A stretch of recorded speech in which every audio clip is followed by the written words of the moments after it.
Aktor laga Iko Uwais diduga terlibat kasus pemukulan, polisi bakal periksa.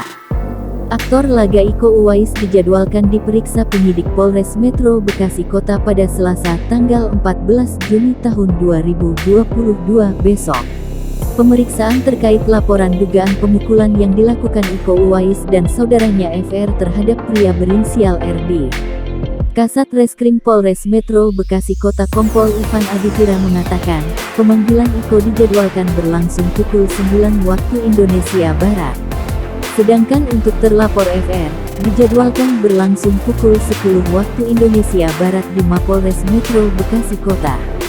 Kasus ini, lanjut Ivan, masih dalam proses penyelidikan. Polisi sementara baru memeriksa dari pihak pelapor korban RD. Dari keterangan sementara pihak pelapor, penganiayaan dipicu masalah tagihan jasa interior rumah yang belum dilunaskan Iko terhadap RD.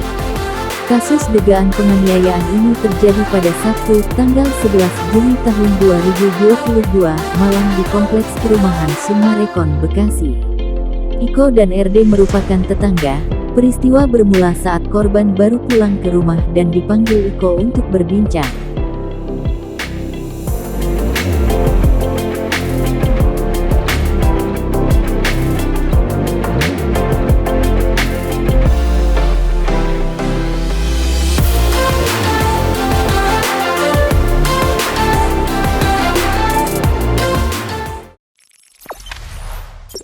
Jangan lupa subscribe, share, komen, dan like ya.